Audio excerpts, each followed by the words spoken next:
Bonjour, je m'appelle Flavien Mariat et je suis actuellement un référendaire du juge grec à la Cour de justice de l'Union européenne, M. Michail Villaras.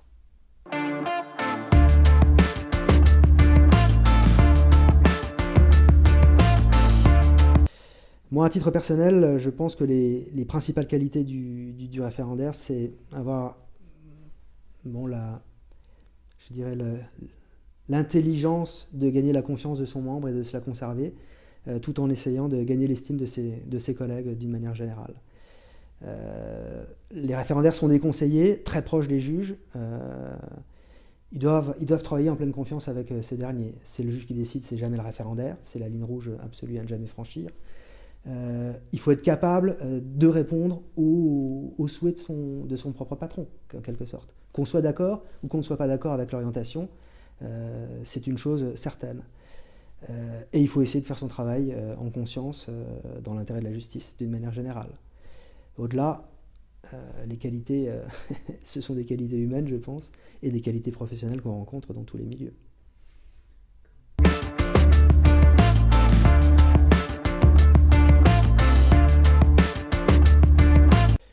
Alors moi, j'ai la chance d'être francophone et de travailler dans un environnement purement francophone. La Cour travaille en français, tout se fait en français, les projets de motifs sont écrits en français, les notes en délibéré sont écrits en français.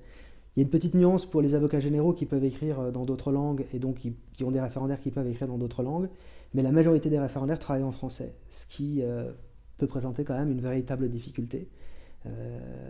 Difficultés que moi, je n'ai pas à affronter tous les jours. Donc en réalité, mes principales difficultés sont des difficultés propres à tous les juristes, qui peuvent être liées à la complexité d'une affaire, à la complexité d'une question, à la masse de connaissances à acquérir pour être en mesure de comprendre une problématique et d'y apporter une réponse. Mais ce sont des problèmes que rencontrent tous les juristes, je dirais.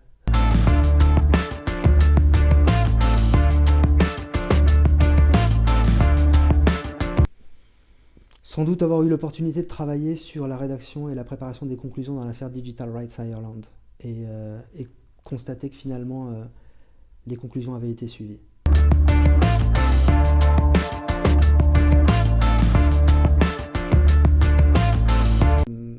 Nous avons des ressources documentaires extrêmement importantes à la Cour de justice et on a une bibliothèque très exhaustive, avec des outils informatiques relativement performants, donc on peut prendre connaissance assez rapidement de tout ce qui a été écrit sur une question, et on peut lire à peu près tout ce qui a été écrit sur une question, d'une manière ou d'une autre.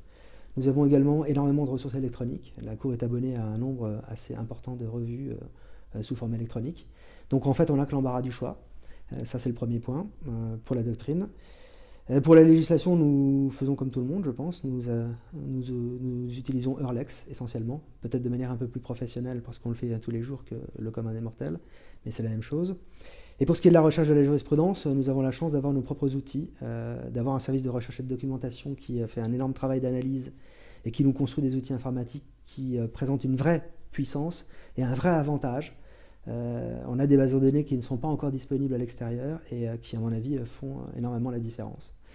Et le cas échéant, on peut toujours se rabattre sur Eurlex, qui nous offre aussi la possibilité de faire des recherches full texte sur les arrêts de la Cour, trouver tous les arrêts qui comportent telle ou telle expression, par exemple.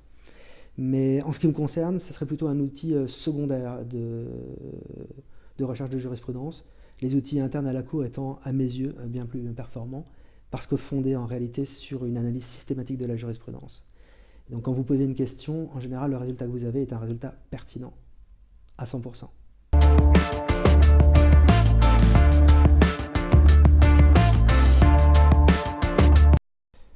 Alors je dois dire que quand j'étais à l'université, je m'efforçais de suivre l'évolution du monde juridique sur Internet, et donc de regarder un peu les blogs. Je dois dire que j'ai un peu moins de temps maintenant, mais j'ai gardé une certaine habitude. Je suis régulièrement les lettres d'information d'Alain Ranzano en droit de la concurrence, qui sont publiées sur le CREDA. Il fait des commentaires de tout ce qui sort de la cour du tribunal en matière de concurrence. C'est toujours intéressant à lire. Moi, je lis aussi régulièrement, par intérêt personnel, les informations qui sont diffusées par le CREDOF, c'est-à-dire la Revue des droits de l'homme. Et puis, je suis quelques blogs en droit européen que j'aime bien, ou qui présentent un véritable intérêt.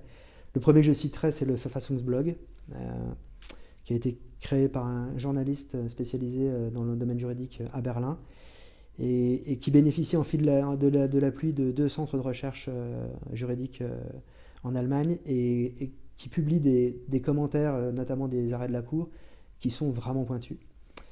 Je lis également assez souvent les notes de blog qui sont publiées par Catherine Barnard, Steve Pierce ou leur père dans le blog qui s'appelle EU Analysis Blog.